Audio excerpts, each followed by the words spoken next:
Hello and welcome to The Family of Things, a podcast series where I get to talk to people about what shaped them and what motivates them. I'm Helen Shaw, and in this episode, I'm with the mindful man, psychologist and writer Tony Bates, someone who I've shared many a long walk with in the Phoenix Park, unpacking perhaps the mysteries of the world and perhaps the madness of mankind. But many of you will already know Tony from his work on radio or in print, writing about mental health, and particularly for his advocacy and mission around youth mental health in Ireland. But Tony, I guess as always, I'm going to turn the tables a little bit on you and your life as a psychologist, because I'd like to start with you and your roots and your beginning. I'm always curious about what made us do what we do with our one precious life. And I'm curious about what got you started on your path around your curiosity about the life of the mind. And I know a little bit about your mother and Phil Bates, who was one of the founders of the Samaritans. So I think we've always assumed that that was a key trigger for you. But even before we get to talk about Phil, at 7, at 8, at 9, at 10, at 12, when people asked you, Tony, what do you want to be when you grow up? What did you say?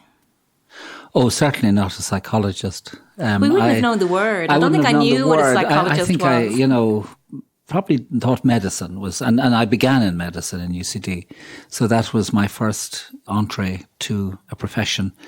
But actually, I think before that, I had done various aptitude tests, was part of what we did in secondary school.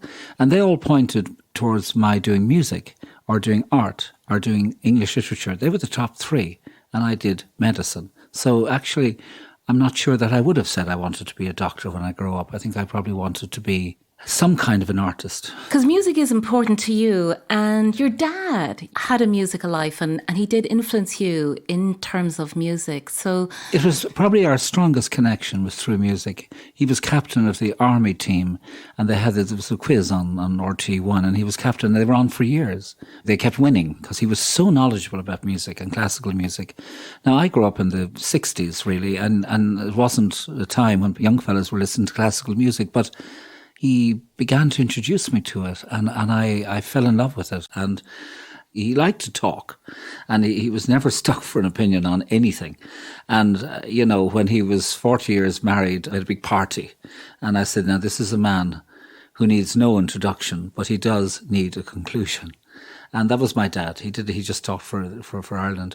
So we would talk, and it was mainly my listening. And I learned the discipline of enduring long conversations that were really monologues, because he didn't know how to converse. And I became very good at actually tolerating slightly overbearing people talking forever, and I still have that talent. And I'm not saying it's always the best thing to be doing, but I certainly learned to listen from him. But that's very telling. It doesn't sound like a great relationship. It sounds like a relationship which, in a sense, you learned how not to have a relationship. He loved me. I never doubted that. And his whole life was really a promise that was never fulfilled. In what way? Well, he was extraordinarily bright, and he was in the army, but he taught extramurally for 40 years in Russian. But he never achieved his dream, which was a PhD or a lectureship in university. And he would have loved that. And he didn't quite get on in the army. He annoyed people because he talked too much and was too opinionated. And so they let him go at 58 as a lieutenant colonel, whereas they could have promoted him and he could have stayed longer. But he then lapsed into a very empty sort of retirement where he had nothing to do, and he died at 74. And alcohol was a part of that, a big part of that, I'd say. And I think him and I, we did connect in my 30s. We went to family therapy, and there was a whole issue that had arisen, and we went into that, and he was so uncomfortable. It was in America. I was over there. It was safe there to go to family therapy with your mother and father. I brought them over. But I was going through a very bad time. And so he came and he went. And then we went to a ball game that evening, or, it was one of the weeks. He stayed for about 8 weeks. And I remember sitting with him over drinks, and I said, I'm doing better. I said, it's been tough. I had been a few bad years, but I'm doing much better. And he looked at me and he says, well, don't tell your mother. She'll be awful upset. And that was the first real joke. But it was also truth was spoken in that moment in a way it had never been. That my mother was marvellously compassionate and kind, but there was always something wrong with you, because you're looking tired, or God love you, are you take it easy, there was always that. And she could cope with anything except somebody being completely happy, and that happiness was almost a sense that she wasn't needed. That's exactly what it was. So that she could relate. The kindest thing I could have said to her was, look, I think I have terminal cancer, and she would have been all over me like a rash. But she would have done it in the most loving, kindly way, but it would have made her feel hugely needed. So your mom, Phil Bates, and she sadly passed away earlier this year in May, but at a very fine age, right? She was in her 90s. She was 90 and she was ready to go. It was extraordinary, beautiful actually, and peaceful, and she was determined to die. I was with her 18 hours right to the end and on my own, and I could just feel her moving into the night, very clear. And Phil Bates is somebody who's had a profound impact in our society in probably often a quiet way, in that many people today will not know her name, but in founding the Samaritans and becoming part at a time when we weren't about family therapy or reaching out or saying I'm broken. Yeah. And I remember meeting her very early on in my career when I did a piece when I was a freelance, must have been in the 80s, around suicide. And I think I must have rung her then in the Samaritans and chatted. But she's somebody who obviously had a mission. And I suppose what's often been curious about that is, what's it like to be a child of somebody who has a mission? I learned so much from her, and we had such a kind of a conflictual relationship for so long, and yet it was very good in the end. My mum came out of a time when the mantra was, as she said herself many times, not a word. In the 60s, not a word. She had a spell in hospital under psychiatric care, not a word. That was her. Tell nobody, she meant. Tell nobody. I went and visited. I was only allowed in the door in the lobby, and the idea was not a word to your father, who was saving the world in the Lebanon, in the UN.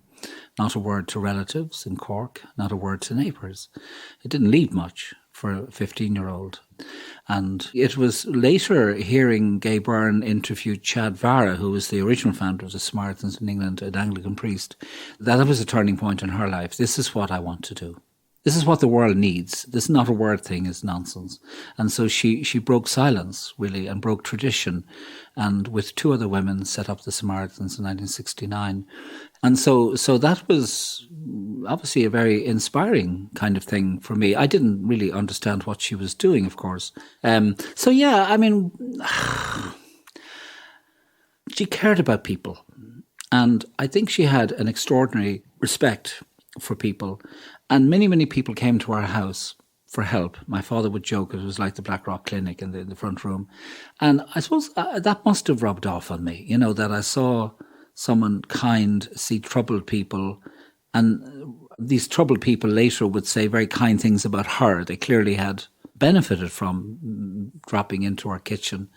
So, my mother was always on the phone. So the Samaritans was a no-brainer for her in some ways. It was perfect, she could listen and she could talk on the phone.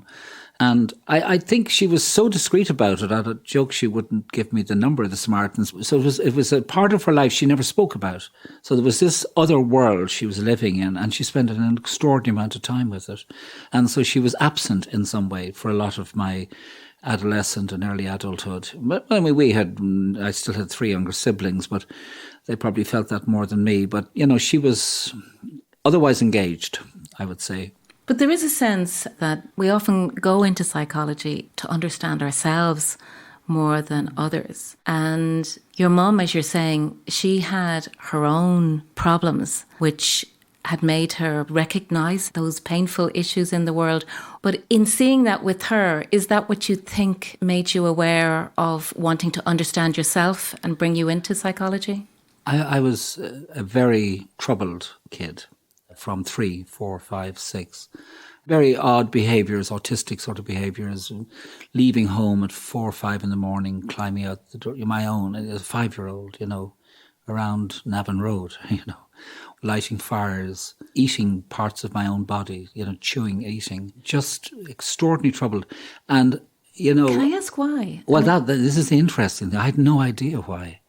But what happened was that rumbled away inside me. Went to school, John Bosco's, mitched. I was encupretic, enuretic. I had all kinds of symptoms of someone who was not at all well. And it was a very lonely, isolating experience because I never shared that with anyone. But myself, I remember images of myself in those times having a really rough time. But, I thought that's what life is. Later in my life, when I was 32, I started training in Gestalt therapy, which involves a lot of very deep connecting with one's own body and one's own deeper emotions. And in the course of doing this, it was with professionals over a year. We'd have long weekends. And one of the weekends, I began to imagine that there was glass between me and everybody else. And I said to them, there's a pane of glass, and I was behind it. And I thought, well, that's a nice image, because they couldn't hear me. And then they asked me what it felt like, which is always the question you ask in Gestalt therapy, and I began to connect with the feelings. And then all of a sudden, I just collapsed into this kind of screaming rage, not rage, poignant. It was like an animal in wounded animal thing. And I ended up on the ground and I was rubbing the side of my face along this carpet. And I remember I was completely grazed on one side of my face. And of course, everybody was delighted because this is what you're meant to be doing, in Gestalt. So they all sat around quietly and let me go through my abreaction, which I understood really it was. And I didn't know what the hell it was about. Had clearly connected with something and I was primally screaming, So I decided it must be about my birth. That at the time was, everybody's into rebirthing and, so I went and chatted to her and asked her, how was my birth? And my birth was very, very trouble-free. And, that was grand. And she said, why are you asking? And I described the scene and she broke down crying. And she said to me, that was a precise memory of what I had lived through in Fever Hospital in Cork when I was 3. And my brother died when he was 16 months of meningitis and encephalitis. And he died on Sunday. He got it from German measles, which I also had. And he got it on a Sunday. And in the morning he was okay. And 10 o'clock he was dead in Temple Street. And my mother and father couldn't ever talk about this. My dad collected the remains and brought it to a grave, Harl's Cross. And he left the coffin under a tree and went away. And that was the end of it. That was why we went to family therapy, because I began to realise as things happened. I got the same encephalitis that week.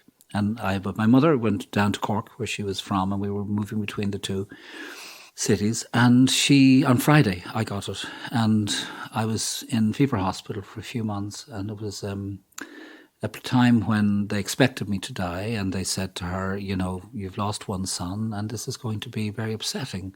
He probably has 4 days to live, so you're better off not to upset yourself. So go back to Dublin. And then they would come down, my mother and father, a few weeks later, and they said to them that, well, they did it once or twice, and then they said, look, when you come, he gets terribly upset, so better not to come. So this was, 1955 we're talking, I didn't know anything about separation and the need for contact and attachment. So anyway, lo and behold, I stayed there until I was discharged. I came back. How long was that you were there? It was, probably a month. But it was longer because I was in Cork then for some time. I wasn't able to walk. I had regressed completely, nappies, everything. And I wouldn't allow myself be touched. I wouldn't let my mother come near me. I clearly was in an angry state of mind. So our relationship broke down and she brought me back to Dublin. It didn't work. And then she brought me back to Cork for 6 months. And I had a further 6 months down there and she was in Dublin. For 6 months? Yeah.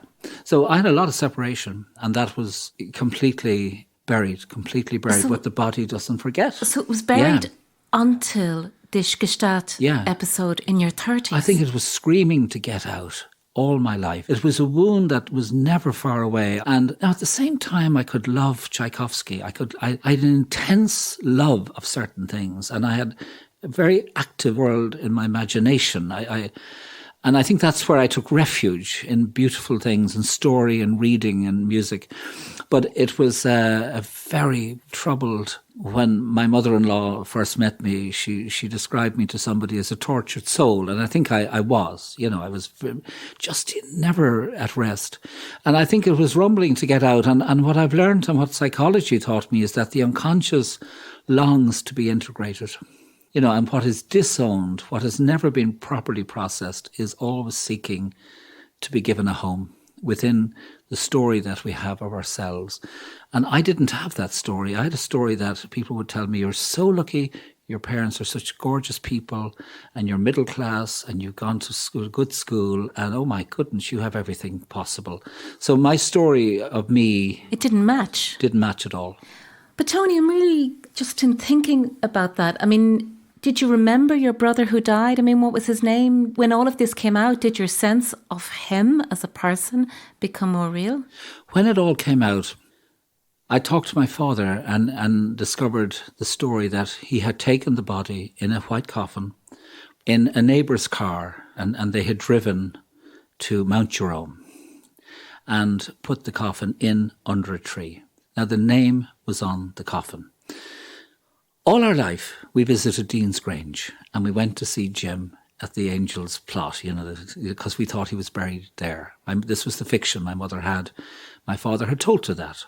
He had never told her how he died. He always said it was for the best. He would have been a vegetable. That's all he said.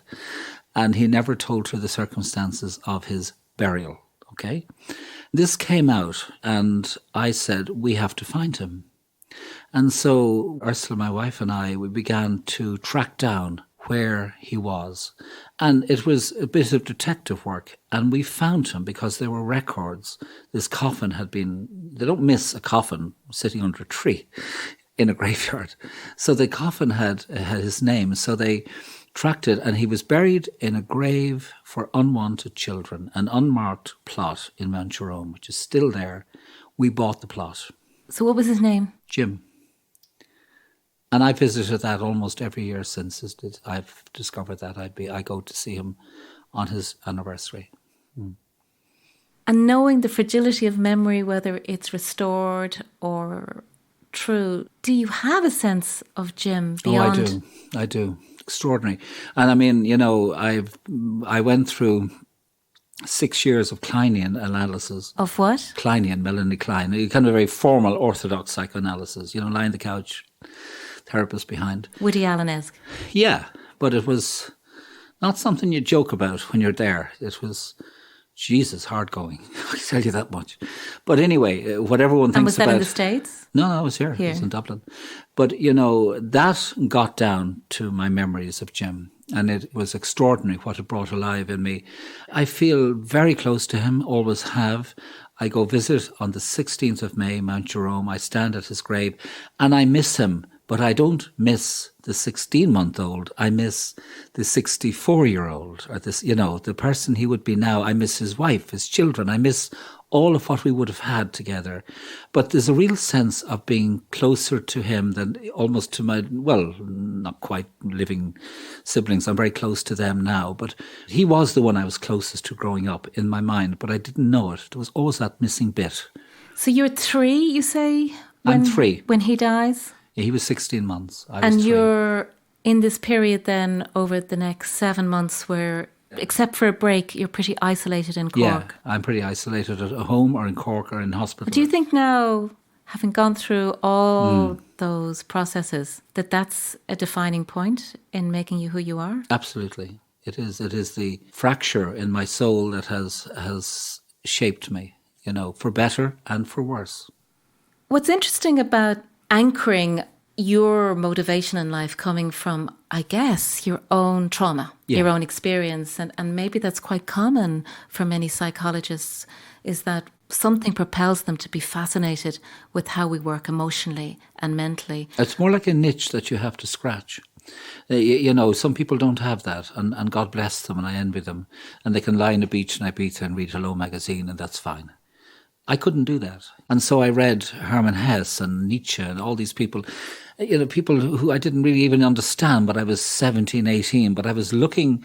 The Outsider was my favorite book. It was people who named something that was about alienation and disconnection and struggling inside. Those kind of stories, oh my God, I could live them. And then as you go on, and as you say, you became interested in medicine and moving into psychology. And what's interesting in your family is that your other brother, Mel, becomes a very well-known doctor. And Mel Bates is known for having set up the D-Doc in Dublin and having a huge profile. So that idea of medicine or healing is also part of what was happening in your family from Phil, from your mother? Yes, I mean, sure, the caring gene was contagious. It certainly touched all of us. My sister was an OT, so she was working in OT? In occupational therapist, yeah.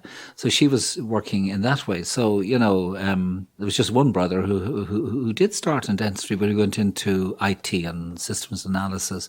But yes, there was no doubt. And our mother, gave us that. And I'm very indebted to that. I mean, she gave me the material to work on to become a psychologist in lots of ways.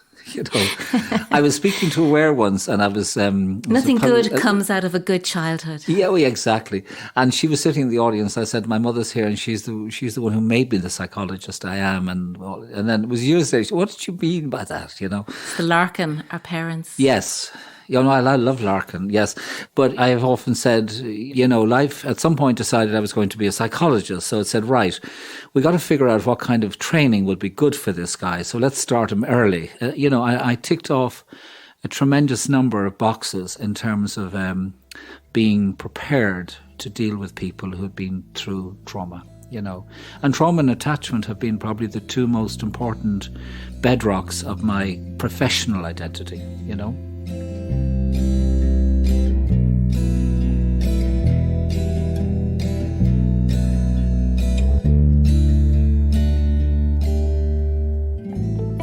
Now, you spent, I think, over 30 years in clinical practice as a psychologist. You contributed an enormous amount in public thinking. You were the editor for Vision for Change. Yeah, there was two of us. We were the sort of editors. In other words, it was produced by a team, an expert group of 18 people. But I was seconded full-time for 15 months to write full-time. And that was an extraordinary experience because they wanted it to be in readable English. And that was about thinking about what are the mental health issues in Ireland that need to be addressed, what kind of structures, what kind of policies are needed. When you had that chance to look at the roadmap in Vision for Change, were there things in your head that you were sort of saying, this is what I need to do? Because what comes after that, not so long after that, is your commitment, your advocacy for youth mental health. Yeah, I think I realised that I was quite suicidal at one point when I was 17, and I tried something which was very stupid or, unwise and could have ended badly.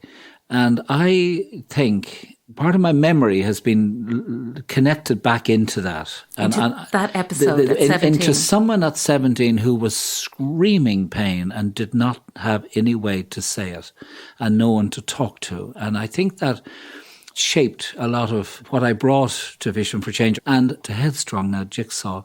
But it was a sense that somebody needed to be there. I think I was doing all this for myself, retrofitting somebody who was not there, but trying to imagine there were many, many other younger and younger people who were in that level of distress and need someone to talk to in an easy, accessible way. But that's quite a profound approach to youth mental health, is not just to say that I've ticked all the boxes and I am a clinical psychologist with all this expertise.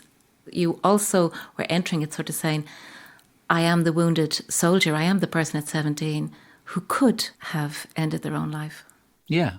I wanted to make sure that, and I still want to make sure that what Jigsaw does is to provide the kind of support that me as a 17-year-old needed but didn't get. So in a way, I know how important it is from having not got it. The other thing that was very important, though, and I think it's worth saying in terms of policy, is that what I was dealing with were real life issues. Painful, disturbing, distressing, disabling in lots of ways, but I don't think now, when I look back, that I was mentally ill. And I think in some ways I didn't get help, but neither was I sent to psychiatric care, where I would have been labelled and treated and gone down another road. And again, one has to ask, because your mum was the Samaritans. And at 17, you're having an episode like that. Was that completely disconnected when you say that you didn't end up in the psychiatric services or getting help because your mum actually was in that role? I mean, was she aware of how extreme your pain and she mental had no health idea, was? no idea at all. She had no idea, and I was very good at hiding it. And I think young people are very good at hiding mental distress, and that's probably the thing they do best. And I was hiding, but particularly at home, we were quite withdrawn, but not apparently in distress. You know, it was all going on deep inside. She, as I say, was otherwise engaged. Setting up an organisation like the Samaritans, you can imagine, was 24/7. We had sales of work in our garage, you know, in Mullahyde Road, and we had all the meetings and early training were in our front room. So, you know, there was a lot happening around it. And there is an irony, you know, of course there is. Life is full of them, but, you know, that she was doing this to reach out to people who were suicidal, and I was very much on the edge of suicide myself. And in a lot of pain, it sounds. Yeah. I mean, now, because you have that sense of being able to separate yourself from the 17-year-old you, and you're saying, I don't think I was mentally ill, but you were suffering from depression. I was very down, yeah. Yes, in some ways you could say that was a clinical case. Do you still feel that all relates to what happened to Jim dying, and the fact that at that stage it was an echo from that pain? I think distress and psychiatric distress isn't caused by any one thing, but it's the whole sequence of things that happen afterwards. I think I got progressively more isolated on myself. I became more hidden, more confused, more lonely in a way I had no outlet for. And at the same time, I'm trying to go to school and get a leaving cert, you know. So there was all of that conflict in myself, and then feeling very insecure as generally with peers, and you wouldn't want any of them to know just what a fuck up you were in your head. You know, they all seemed to be doing fine, and I was really messed up. But you wouldn't tell somebody that because they might just cut you off as a friend.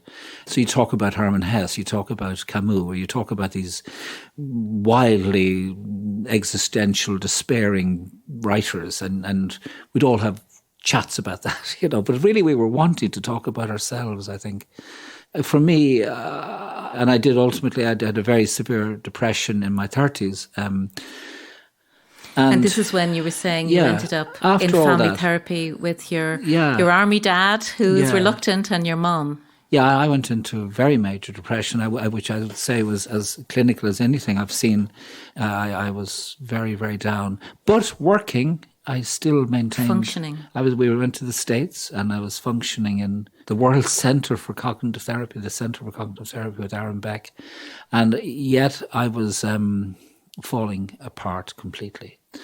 So much so that my wife and 3 children had one day to walk out and go to friends and said, unless you get help, we're not coming back. I mean, I was that bad.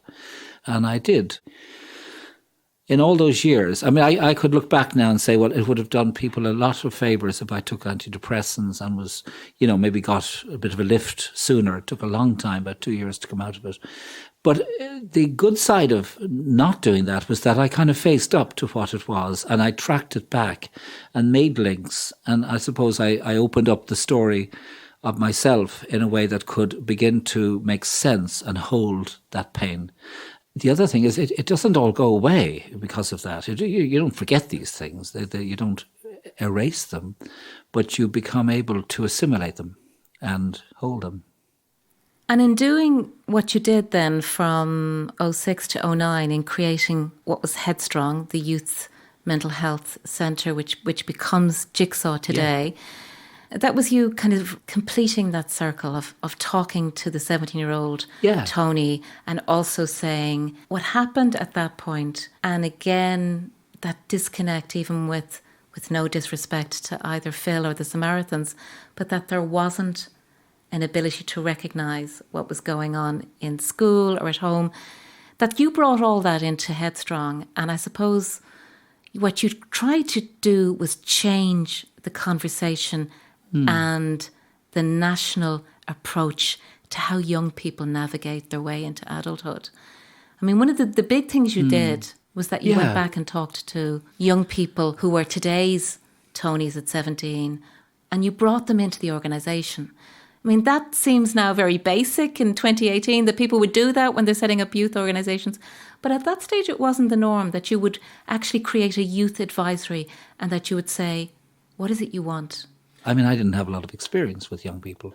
So I gathered around me a youth advisory panel. And in the early days, I had to come up with a mission. And my mission, I remember sitting opposite them, and my mission was, Headstrong is going to help young people navigate their journey into adulthood. And I thought it was brilliant. And I looked at their faces, and they clearly didn't.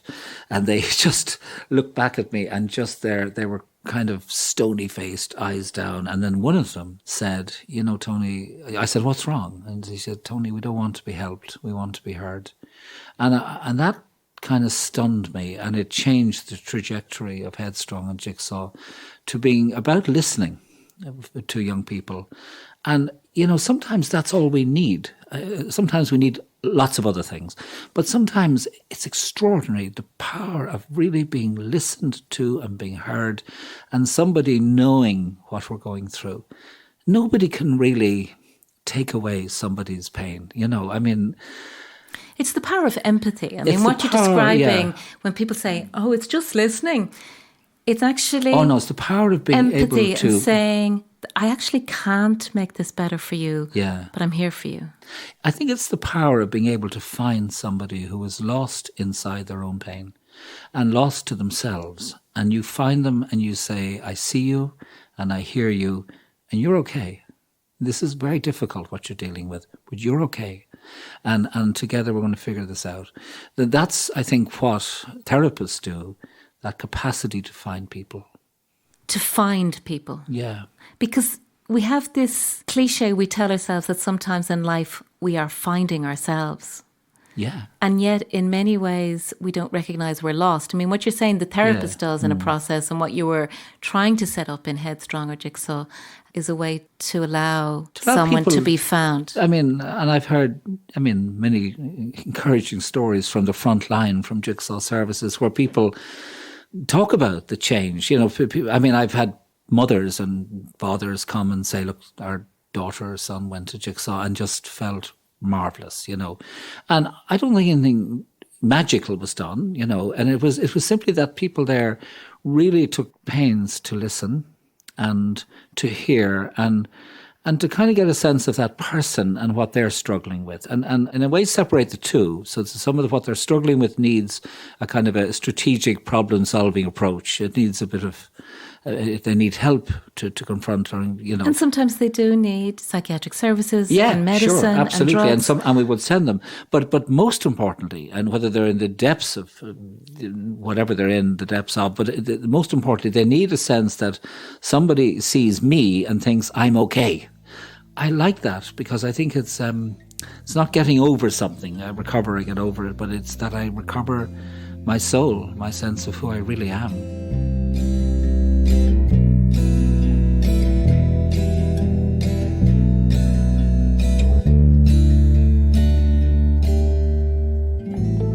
And now, at this stage, obviously, in end of 2018, you've handed the reins over. You have retired from Jigsaw. You've moved into a new phase of your life, for sure. And Jigsaw at this stage, it's part of the establishment. It really is under the wing of the system. When you look at what you've created, and it very much is and was your baby, when you look at that flow from 2006 onwards to where we are with 2018 with Jigsaw, and the story around youth mental health, what do you feel, to use that Gestalt moment, what do you feel about what has been done? I feel thrilled, I feel moved. I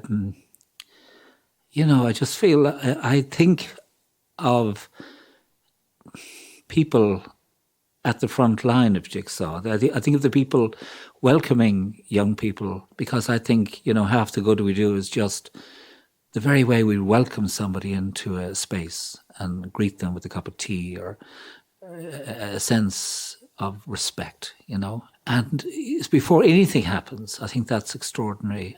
Also families, also parents who are just tearing their hair out and have not known what to do and care. And they are the real advocates of youth mental health, parents who really want something for their young people and just are banging their head off service doors to get an answer. To fight for it. They're fighting for it, yeah. And then I just love that people can go and talk and that they can... Because that was your mantra, somewhere to turn to and someone to talk to. That was what we did, and for free. And that was a big thing, to take the money out of it, that wasn't an issue. There's no money changes hands in Jigsaw at all. It's entirely free. Now, we were able to get the kind of state support that allows for that to happen, so I'm not saying... And you had significant philanthropic funding. We had very generous philanthropic funding from Declan One Ryan. foundation, And the Declan Ryan. Yeah, absolutely. We had Without that, it wouldn't have started. It would never have started, yeah. Like it now has state funding, but this initiative, whatever we may all debate and think about philanthropic funding, the truth is Jigsaw would not be here without the One Foundation. I think change rarely happens from the inside of a system out. It happens at the edge of systems, at the edge of society. Somebody does something new and it creeps into the centre. It's disruptive. And now we probably need something out at the edge to disrupt us. You always need flows and waves. You can't. It is terrifying to become part of the status quo. One of the things that I like about what happened, having seen it a little bit from the beginning, was the young people that were involved in the beginning in the youth advisory group. Some of them went on to become players, participants, leaders, and are now leading in this field, like Emma Farrell. Emma was fantastic. She was a youth advisor, the second young person I ever engaged with, and she became ambassador, and then she became a representative on the board, and then they made her a full board director. And she is now Dr. Emma Farrell. She's doctor, and she's left Jigsaw, which is great for her. That she's after 12 years of an apprenticeship, she's doing sterling work and research in Department of Education, UCD. And so somebody who came in looking for someone to talk Yeah. to, for a place to turn, not only found that, but because to me, this is the empowerment of the waves rather than the institutions. That's people like Emma or many of the other young people who've gone through and are now into their mid-30s. Yeah. They're all doing. Yeah. Well, now, some of them are working in the field, which are in education research around youth mental health. But many others are just hopefully living lives as successful accountants or whatever they're doing.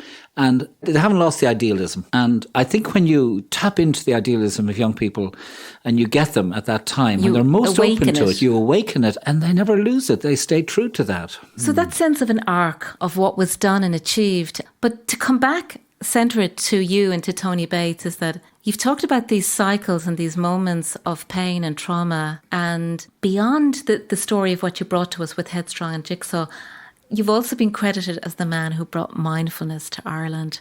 And partly, I suppose, this exploration of yourself brought you to Buddhism and a form of Buddhism and meditation, which we now in shorthand call mindfulness. But how did it happen for you? What I'm curious about is, like, when did this light bulb go on for you in terms of Thich Nhat Hanh, the meditative leader? I mean, in some ways, it came from one of the most severe psychiatric patients in James's, who came to me one day and said, look, I have a big box of pills at home. I think I'm just going to take them, So I think I better come into hospital. And he'd had more admissions to hospital than I'd had cups of coffee, So I said to him, do you really want to come into hospital? It was kind of hospital, bottle of pills. I didn't know which was worse, And I kind of challenged him. What really are the options here? Is there nothing else we could do? And I'd got this book, Full Catastrophe Living, on mindfulness from an old supervisor in the States who said to me, in 94, she sent me the book and she said, this is where things are going to go next. And I didn't know what that meant. And that was sort of one of the foundation books that brought mindfulness into Western civilization. But anyway, I had this book and I said to him, there's something here that might be helpful. And I photocopied some pages and he came back to me and said, that really helped. And I said, good, fantastic. He said, no, Tony, it really helped. Great, I can have some more. I gave him some more pages. Then he came back and said, this is really, really good. You need to do this. I didn't need to do it. I wasn't depressed. I was okay. He said, no, you need to do this. This is really good. So the patient taught you? Yeah. So I was going to a conference that some people in England were doing this. John Teasdale was running a pre-conference workshop on this mindfulness thing. So I went along and did it. And at that, I saw an ad for the training course with John Kabat-Zinn, who wrote Full Catastrophe Living. So I signed up for that in September, and then I did another formal course, and that's what got me into it. I sensed immediately that this really had come from Thich Nhat Hanh. A lot of them were referring to this man, and I watched some YouTube of him, and I thought, he's really fascinating. He's so simple and yet so present. And so I decided I'd go to the master. So I went over in 2004 to Plum Village, which is his Buddhist monastery in south of France. And I was there for 3 weeks, and I kind of immersed myself in that. And it was fabulous, So that 3 weeks yeah. is life-changing, because this becomes a part of your life which you take a different road, really. And I suppose it's influenced everything, personally and professionally. I began to work in a different way with the people in James's, who had, particularly I worked with the severe and enduring mental illness. That was the term under which they were categorized. People with schizophrenia, bipolar, for 30, 40 years, okay? People who were the no-hopers, who sat on the windowsill and nobody saw. They walked by them every day. And I started to work with those, and I did see dramatic changes. But one of the changes I didn't anticipate was that in order to do it, I had to become a much more of an equal. So the way mindfulness training is, it's not that the expert comes in and propounds some kind of theory, but that I sit with them and we practice. And I was new to this, and I had to be honest with them that I was also just learning to practice. So every week we'd meet, we'd sit, and we would, about 11, 12 of us, and we went through the training, and we had to report honestly on our homework and how we were doing or not doing. And so it changed the nature of my relationship with them, and the actual practice gave them a method of dealing with their emotional distress in a different way, through accepting what was there, letting it be there, but breathing with it and sort of stepping back. It was a different way. Before, if you like, negative feelings were things we wanted to get rid of. So it gave them skills and tools to steady themselves, to ground themselves, to pay attention, and to be able to approach difficulties. To live with pain. To live with pain, yeah. And what's interesting, I think, about the process that started post that and after you first become engaged with mindfulness is it's a personal transformation. What's happening in your work is one thing, but this begins to change your own daily life. And yet, no more than what you've said before, it doesn't make all the bad stuff go away. No, I think that's what I've learned. Some of the bad stuff that's still with me in my body and in my mind and in memory is also sweet. There's a sweetness about it. I remember Tom Murphy said something extraordinary. He was being interviewed, and they asked him about his depression. And he said, if you gave me a sealed envelope with the answer to depression in it, I would not open that envelope, because depression has given me so much of what I've needed to write and to connect with people. And I feel a bit the same way about my own life journey, but I wouldn't change any of it. It's what I've needed to become human. Somebody else needs something else.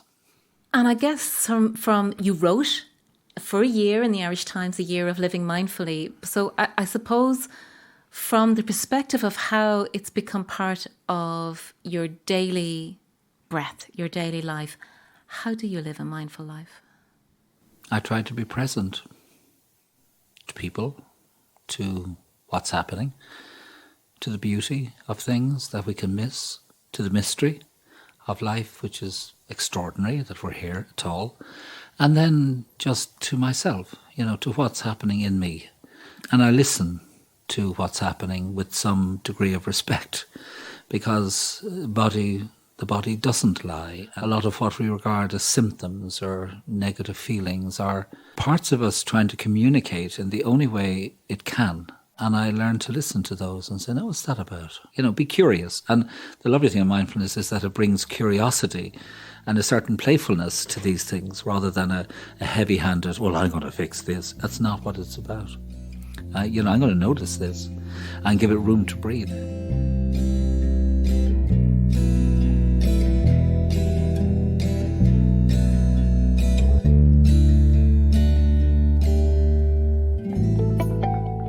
And in bringing it into, say, your work with Headstrong and Jigsaw, it also involved working with young people. Yeah. Also, it's been used in institutions. Yeah. We worked before with Richard Roach, the neuroscientist who's worked with the compatriot in prisons. Part of what one hears when you're looking at society and mindfulness is that really what you'd like is that there was a little bit of this in every part of our society, from Dáil Éireann to the courts to the schools. Yeah. And you've been particularly focused on that part, on schools and young people, and the ability to give them that trust in the breath, in the idea of taking the moment and living with a sense of being present. I mean, if we were to go back to what we said earlier, that one of the things happens for people is they can get very disconnected from themselves. And that can be through work demands or just raising a family or any number of things, trauma. And mindfulness is kind of a way back home. And I just think schools are places where there's a lot of fear. And I think generally we're talking an awful lot about mental health, but it seems to me we're not any less frightened of our inner lives. People are still very nervous about them. And because people are talking about them in schools, then people are even more nervous about them because they feel they're meant to be able to do something about these things. So the teachers are quite fearful.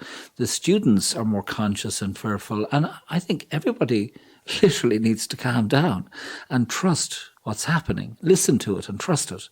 It's not random craziness. It's pieces of our lives that are trying to come together, and if we can just listen with that degree of trust and establish ourselves so that we're able to face some of these things without losing the head, that's what people need. And in saying that, it comes back to what you said about yourself at 3 in losing your brother and the spike of the 17-year-old Tony wanting to end it all, of the 30-something-year-old Tony saying, I want to find a path through this, even if it means something as dramatic as family therapy, is that, as you say, living with it means you recognise the pain is still there. Is that something that becomes in any way easier with age? Or is that always this balance of every day being that discovery of how... No, I don't see myself now as depressed.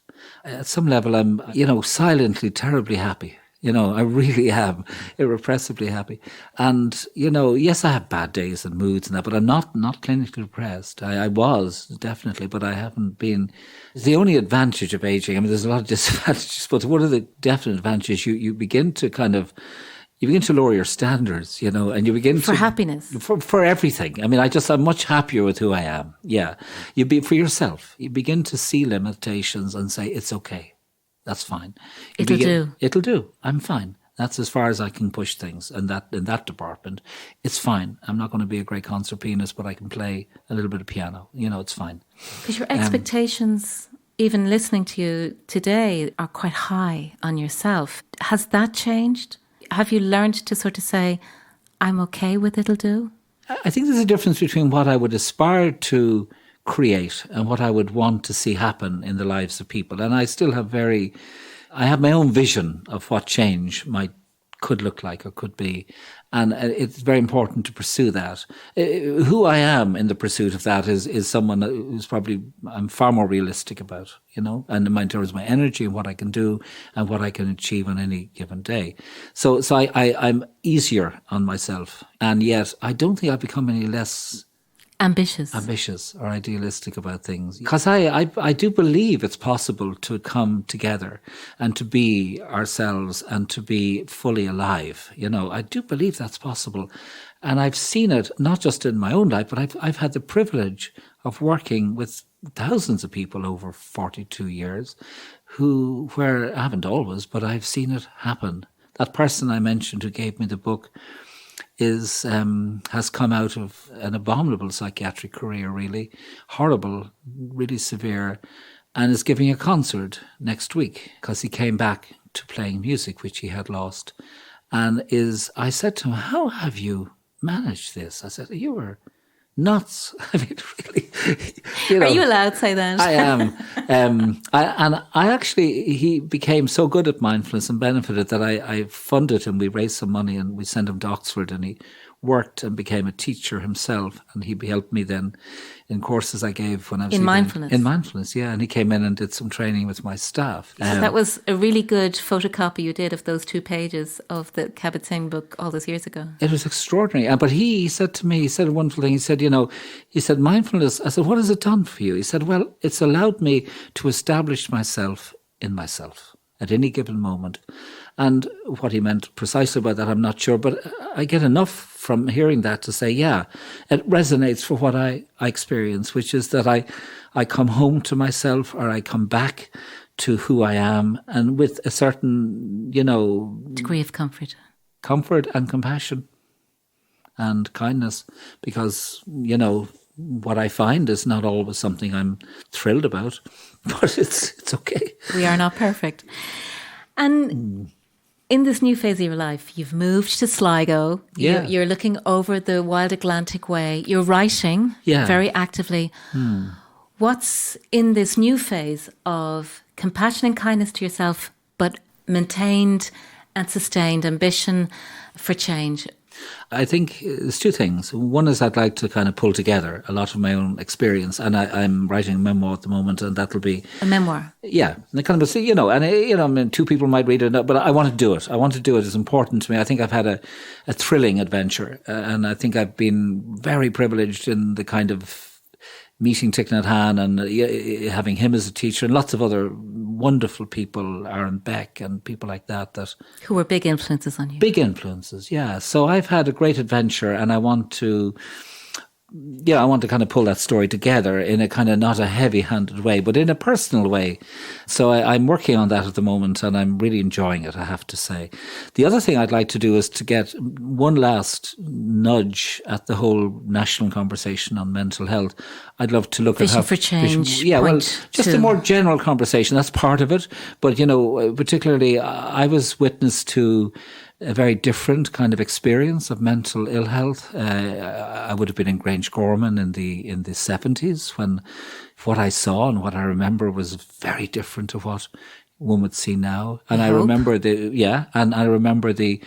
my mum and her the stigma that was that's changed. So there's a great deal more openness, and I want to look at how far we've come, but also I want to get a sense of where how we need to evolve. And I'd love to go to that edge where we're growing in our consciousness and understanding of mental health, and just see to nudge that a bit. The quest is always to live at the edge, but to have enough of a rope, no matter how thin or fragile it is, in order to come back in. Yeah. And I suppose that's the danger zone that can often be in exploring that, whether as an artist, a creative, or as a person. It's like the ability to go there, but to be able to get back up. Well, we're talking about the edge, and we're talking about mental health, and we're talking about mindfulness. But I mean, Heaney said it in 2 words or 2 lines. Sometime take the time to go out west to County Clare along the flaggy shore. I mean, that is the invitation.